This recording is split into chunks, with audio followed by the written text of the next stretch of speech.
Hello good evening everyone, स्वागत है एक और नए वीडियो में। और आज के वीडियो में हम लोग एक ऐसा म्यूचुअल फंड के बारे में बात करने वाले हैं जो ऐसे तो काफ़ी रिस्की एंड काफ़ी एग्रेसिव म्यूचुअल फंड है, लेकिन इसको हम ज़्यादा प्रेफर कर रहे हैं। एंड इससे हम लोग का क्या एक्सपेक्टेशन हो सकता है, पास्ट का क्या डेटा है, ठीक है। एंड सब कुछ हम लोग डिटेल में डिस्कस करने वाले हैं, प्लस इसमें हम कितना एसआईपी स्टार्ट किए हैं वो भी हम इसमें डिस्कस करने वाले हैं, ठीक है। तो चलिए स्क्रीन पे चलते हैं एंड चीज़ को डिस्कस करते हैं। सबसे पहले यहाँ पे दिख रहा होगा कि फर्स्ट एसआईपी जो है वो हम यहाँ पे कर चुके हैं 50,000 के आसपास, ठीक है। एंड 26 मार्च को ये हम किए हैं। तो ये जो एसआईपी है वो नेक्स्ट 10 ईयर्स के लिए ये हम करने वाले हैं 50,000 का। एंड इवेंचुअली थोड़ा सा इंक्रीज भी करेंगे जैसे जैसे हमारा होगा, ठीक है।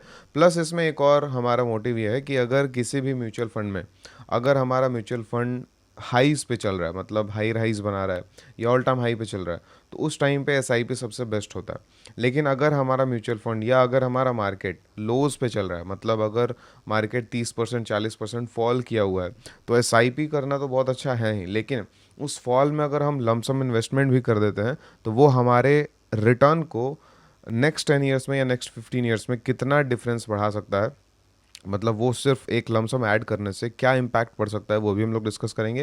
एंड इसमें हम लोग लमसम भी ऐड करेंगे जब एक अपॉर्चुनिटी हमको दिखेगा, ठीक है। एंड उसका भी हम वीडियो जो है वो बना देंगे। प्लस इसमें हम लोग देखने वाले हैं कि क्या रिटर्न जो है वो बनने वाला है नेक्स्ट 10-15 ईयर्स में।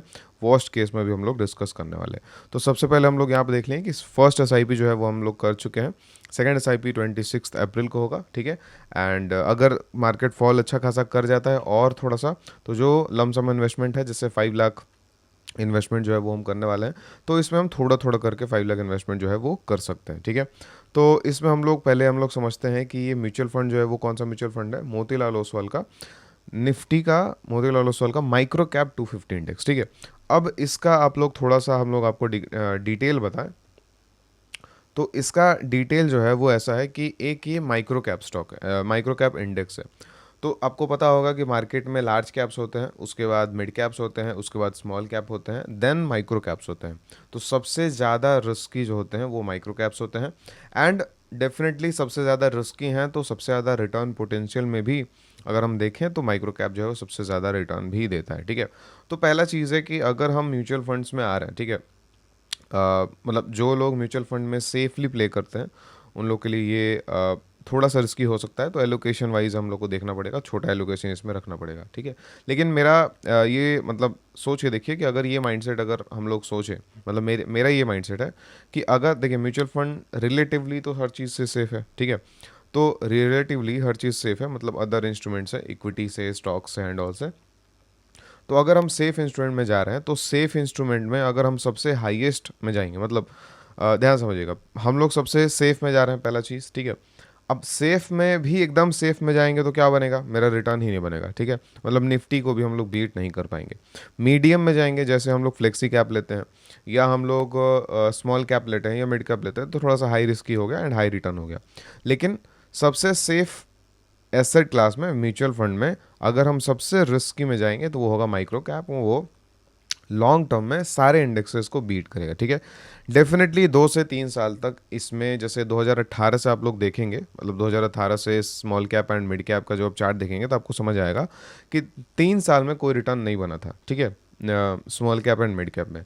तो अगर स्मॉल कैप मिड कैप में 3 साल में रिटर्न नहीं बना तो इसमें भी हमारा लगभग रिटर्न जो है वो नहीं बनेगा, ठीक है।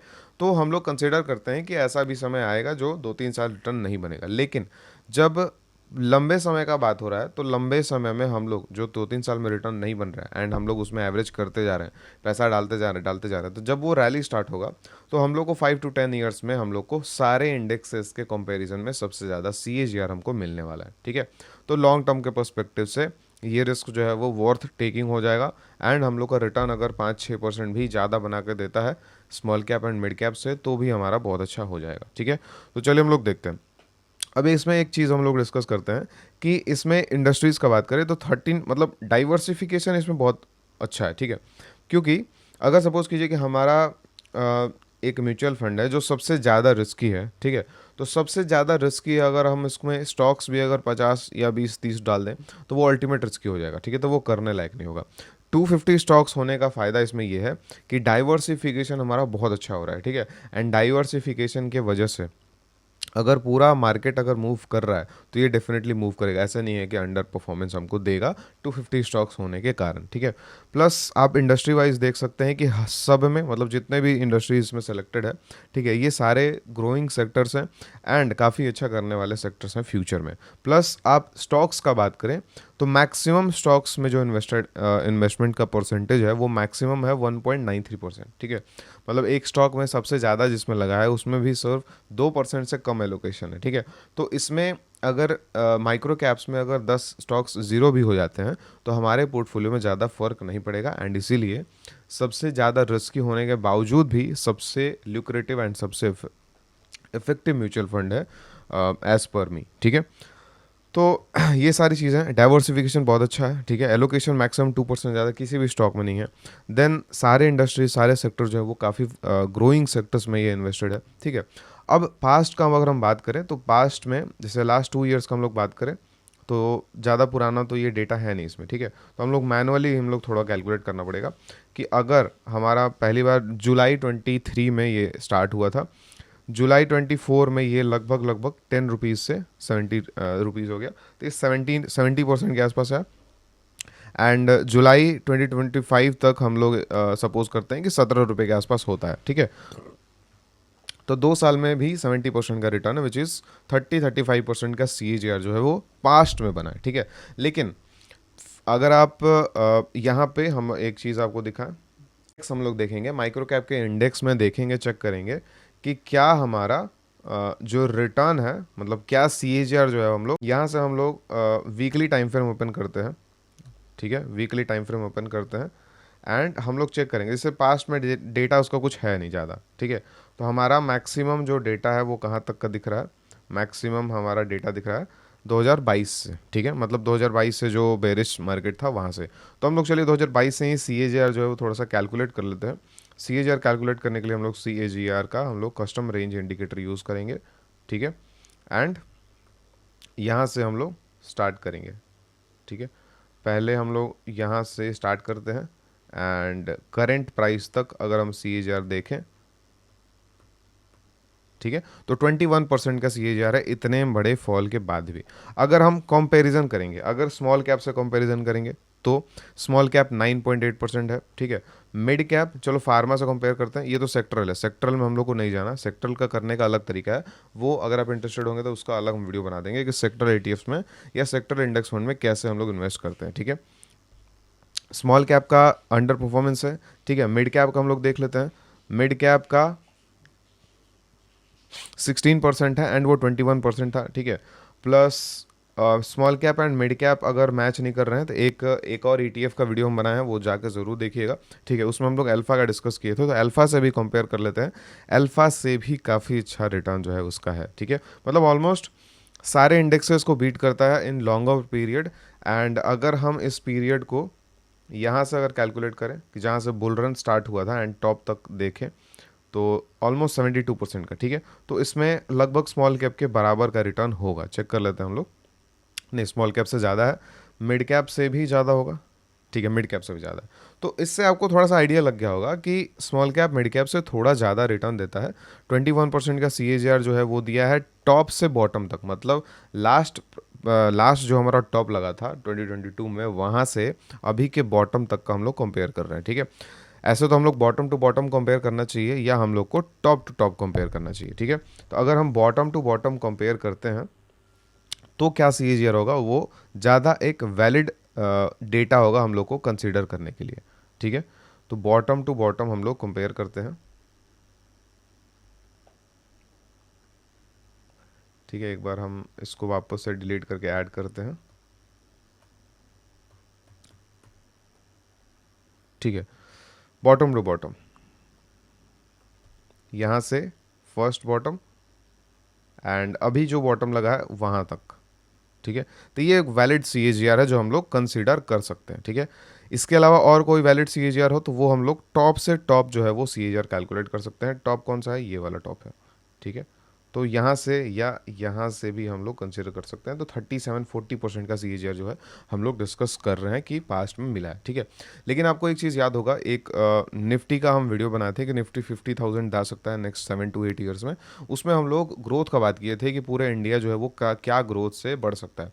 पास्ट में अगर हम देखें तो 5% क्वार्टरली ग्रोथ दिया है निफ्टी है, एंड फ्यूचर में 3% के आसपास जो है वो ग्रोथ जो है वो हो सकता है, उससे ज़्यादा ग्रोथ नहीं होने वाला है।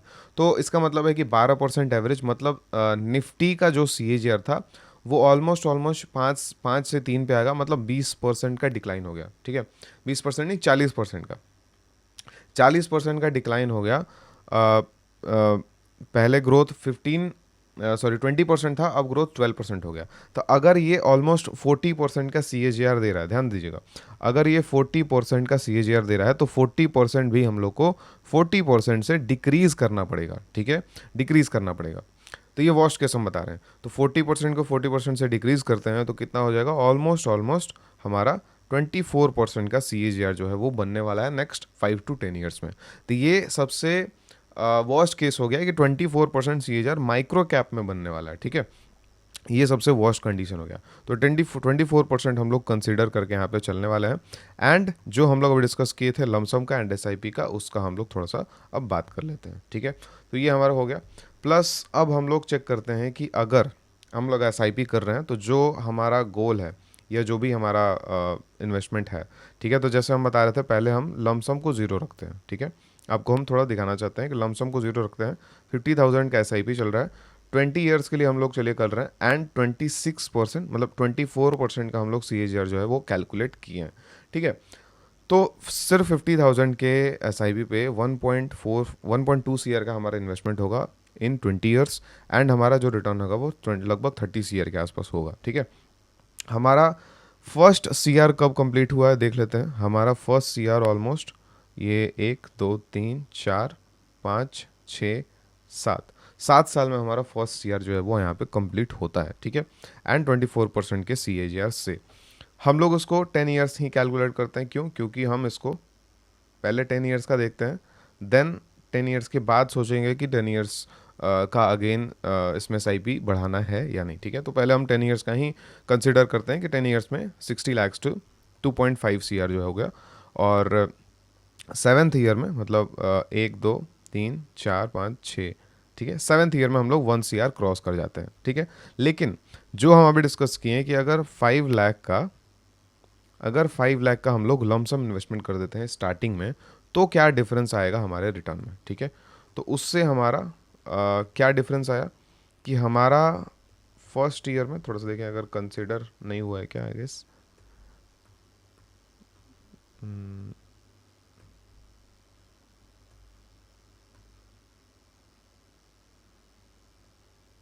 ठीक है, हाँ कंसिडर हो गया।